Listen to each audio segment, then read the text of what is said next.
Hello, c'est HR, votre chroniqueur. Alors ça y est, j'ai enfin vu le film Ravage avec Tom Hardy. Oui, je dis enfin tout simplement parce qu'il y avait beaucoup de choses à voir. De ce fait, je ne l'ai pas vu dès qu'il a été mis en ligne. Mais maintenant, c'est fait. Et je vous le dis tout de suite, c'est un film que j'ai apprécié. Alors par contre, je ne vous cache pas que je suis un aficionados des films d'action des années 80-90. Et justement, ce film est dans la même mouvance. Si jadis vous avez aimé des films avec Arnold Schwarzenegger, Kurt Russell et Stallone, ce film est pour vous. Alors oui, pourquoi j'ai dit Arnold Schwarzenegger, Kurt Russell et Stallone?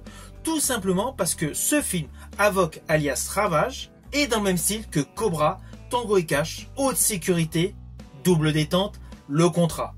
On est vraiment dans le même style. Et d'ailleurs, il y a beaucoup d'analogies. Mais avant de vous en parler, n'oubliez pas, si vous n'êtes pas abonné, pensez à le faire. Et surtout, pensez à mettre en commentaire ce que vous avez pensé de ce film. Let's go!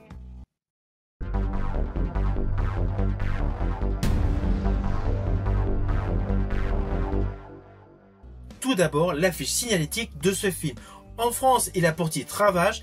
À l'international, il a pour titre Avoc. Il est réalisé par Gareth Evans. Ah oui, Gareth Evans est le réalisateur jadis des deux opus de The Raid avec Iko Uwais. Et justement, samedi prochain, vous découvrez sur ma chaîne une chronique vouée au film The Raid de Gareth Evans. Mais bon, revenons à ce film Ravage. Outre le fait d'être réalisé par Gareth Evans, son scénario est également de Gareth Evans. Et ce film avoisine les 2 heures. Avec une histoire totalement haletante. Histoire qui est la suivante.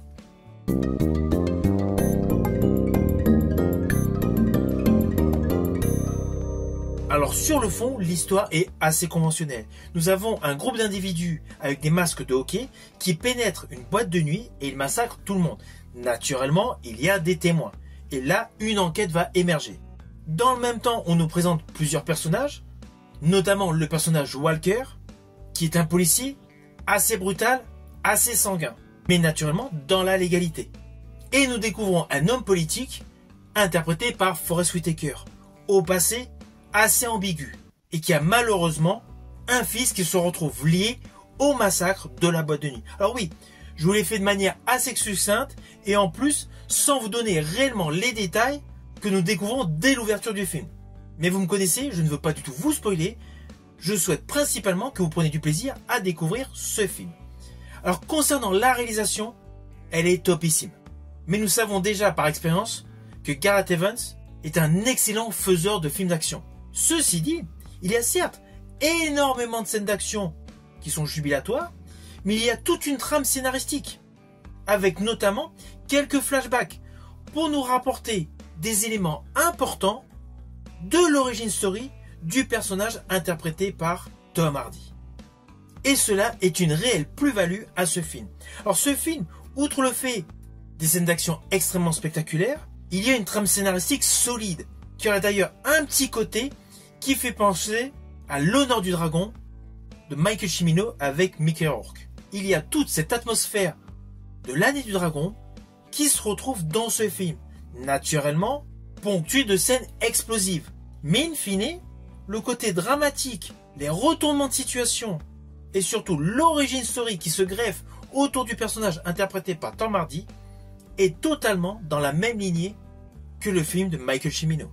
Néanmoins, avec un Tom Hardy beaucoup plus burné que jadis Mickey Rourke, c'est évident. Nous retrouvons la star de Mad Max Fury Road et des 3 Venom. Implicitement, le film est beaucoup plus brutal, mais la brutalité est totalement dosée pour laisser place à une histoire solide.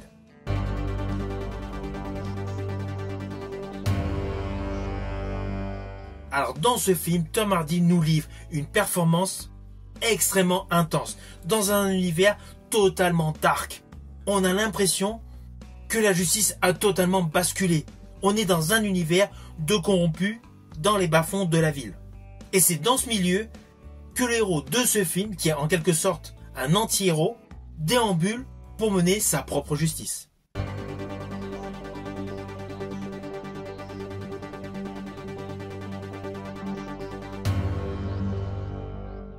Alors justement, toute la photographie, le temps pluvieux, le temps maussade, tous les contrastes élevés apportent une ambiance immersive proche de Dark City d'Alex Proyas.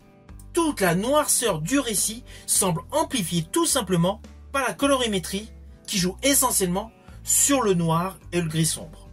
À cela s'ajoute un Tom Hardy exceptionnel qui incarne avec conviction un flic tourmenté, avec de surcroît des scènes de combat extrêmement réalistes et percutantes.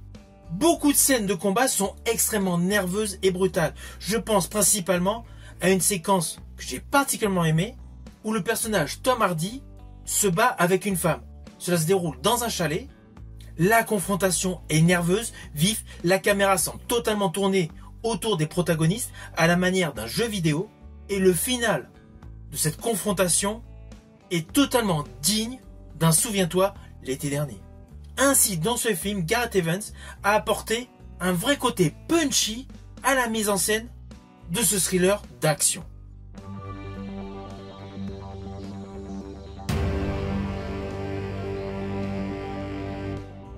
Alors au final, naturellement, c'est un film que je vous invite à découvrir. C'est un film qui est percutant, c'est un film qui est digne successeur des action movies des années 80-90 avec Stallone et Schwarzenegger.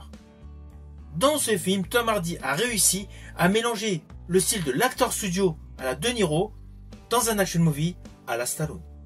Si vous avez aimé ma vidéo, n'oubliez pas, petit pouce vers le haut, pensez au partage. Quant à moi, je vous dis à bientôt pour une prochaine vidéo.